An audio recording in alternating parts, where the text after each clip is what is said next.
Good morning, everyone. We're continuing here in the words of the CHOFETZ CHAIM, and we just began the first chapter, and he writes like this: Kol zeh, all that we've been speaking about in terms of a person transgressing the prohibition of speaking gossip in Lashon HaRa, afilu imrak b'mikra siper genus chaver. This is even if he just by chance, so to speak, a once in a lifetime conversation that he has of Lashon HaRa, he transgressed. But if God forbid, a person is accustomed to speaking Lashon HaRa constantly, like those people that sit around all the time and they talk and they schmooze and they say Lashon HaRa, the ones that are sitting in the coffee shops every day for hours, or they're lying in their bed at home talking on the phone with all their friends, schmoozing away about other people. That, says the CHOFETZ CHAIM, kach v'kach ma'isa plenty. They say, oh, this guy did this, kach v'kach osu, and this one did that. Kach v'osu avoisav, his parents did this. They go back even to the parents. Kach v'kach shemati alav. You should know, I heard such and such a thing about this person.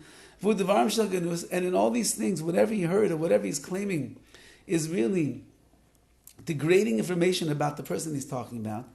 And they do this on a regular basis. These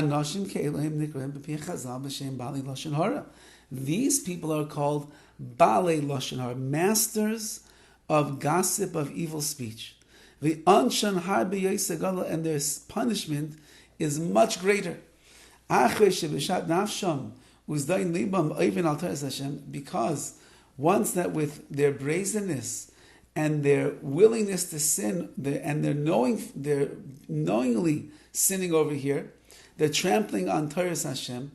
And the sin of Lashon HaRa has become something that is like hefker, which means it's meaningless to them. They feel as if they're doing nothing wrong. Like I mentioned above. We have in a pasuk in Tehillim, Hashem will cut off all the lips that are flapping.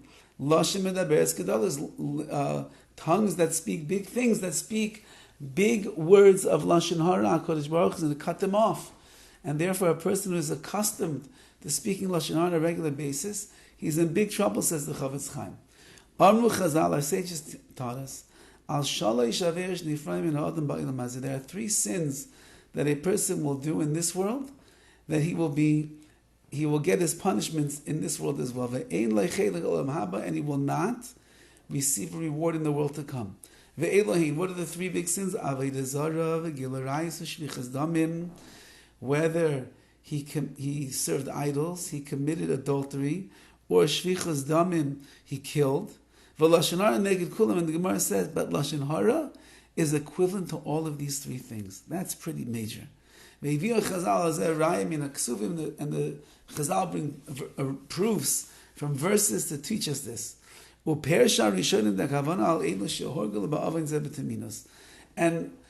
Rishonim explain that this doesn't mean about any person who speaks Lashon HaRa, they're equal to the big three cardinal sins. It means someone that we're talking about, the Baal Lashon HaRa, he's accustomed to speaking Lashon HaRa on a regular basis. And he doesn't accept upon himself to guard himself from speaking Lashon HaRa,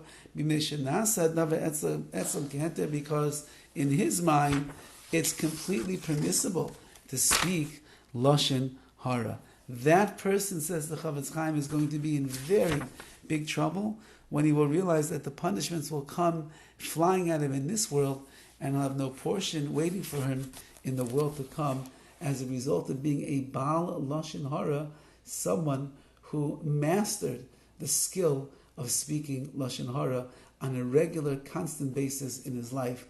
Rachmana litzlan. Have a wonderful day and a wonderful Shabbos. And as we said so many times before, the Shabbos table is the holy Shabbos table.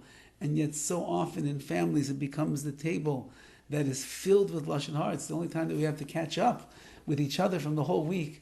Let's be careful. It'll be a schus for us. It'll be a schus for Klal Yisrael, a schus for all of the chayalim, the soldiers fighting the battles right now on the front lines. If we'll guard our mouths from Lashon HaRa, protect ourselves and our families, may HaKadosh Baruch Hu guard the soldiers and protect them and their families as well. Have a wonderful day and a wonderful Shabbos.